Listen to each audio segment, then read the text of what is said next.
Gente, olha, o número de crianças vítimas de acidentes de trânsito em Goiás tem crescido de forma alarmante. Por exemplo, só no UGOL foram quase 700 atendimentos no último ano envolvendo menores de 18 anos, com destaque para os atropelamentos. Em tempos de campanha Maio Amarelo, o alerta se acende para a prevenção e a responsabilidade de todos, no trânsito. Sobre esse assunto, a gente vai conversar agora com a doutora Mirna de Souza, que é médica, pediatra e membro da Sociedade Brasileira de Pediatria. Doutora, seja bem-vinda. Bom dia para você. Bom dia, muito obrigada, Mariana. Bom dia a todos vocês.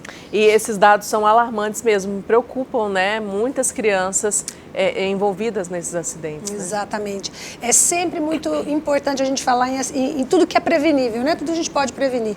E esses acidentes com crianças e adolescentes no trânsito representam uma taxa muito alta de risco à saúde e à vida dessas crianças e adolescentes, e são preveníveis. E agora nada melhor do que nesse meio do Maio Amarelo, para a gente falar de medidas simples que a gente pode tomar, desde o condutor dos veículos, cuidado, atenção, como a gente viu na reportagem anterior, atenção às regras de trânsito, controle da velocidade, prestar atenção, porque criança é pequenininho, nem sempre os carros conseguem enxergar, e ao responsável por essas crianças, criança perto de via de tráfego tem que estar sempre na mão de um adulto. Sim. A criança aprende por exemplo, então tudo que o adulto faz a criança aprende. Aquele adulto que dirige falando no celular, que anda em alta velocidade, que bebe e dirige, ele está ensinando isso para os seus filhos e para as crianças também.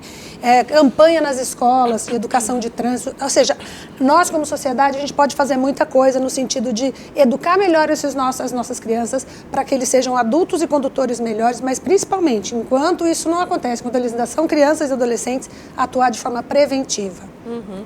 E essa questão que parece que a gente que é uma coisa óbvia, a gente sempre fica trazendo essa importância do uso da cadeirinha, do uso do cinto de segurança, tem o assento de elevação, mas as pessoas às vezes ficam em dúvida em qual tem que usar e qual idade também, Isso.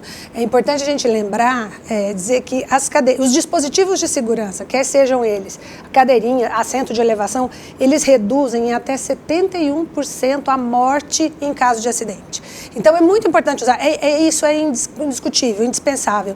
E para cada idade existe um dispositivo. A gente vai nessas lojas normais onde a gente compra esse tipo de dispositivo e tem uma gama de dispositivos com todas as orientações. Checar se tem o selo do Inmetro, se são dispositivos de qualidade, como que eles devem ser colocados no veículo, como que eles devem ser presos no banco do carro, testar isso de forma segura, porque de fato, em caso de acidente, 71% de redução em risco de morte usando o dispositivo adequado. E é em todo momento. Às vezes a gente vai, vou daqui até na padaria, vai perto de casa.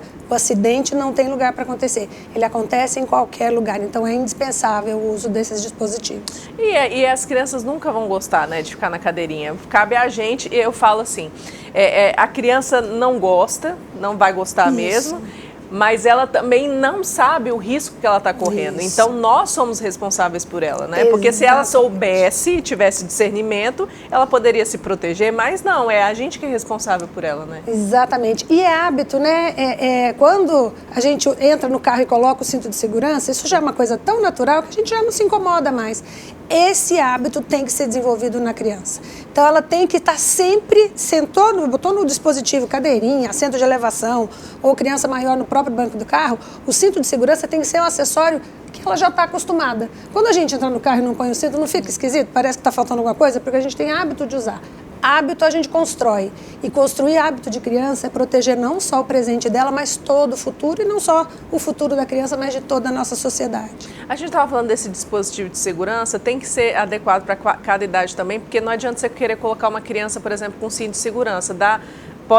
Numa colisão pode dar algum problema, não Isso. pode? É importante dizer que esses dispositivos, eles são planejados, baseados em uma ciência da engenharia de segurança. Então, a altura que o cinto tem que ficar, ela é calculada de acordo com a idade. Geralmente tem a idade e tem até a estatura da criança.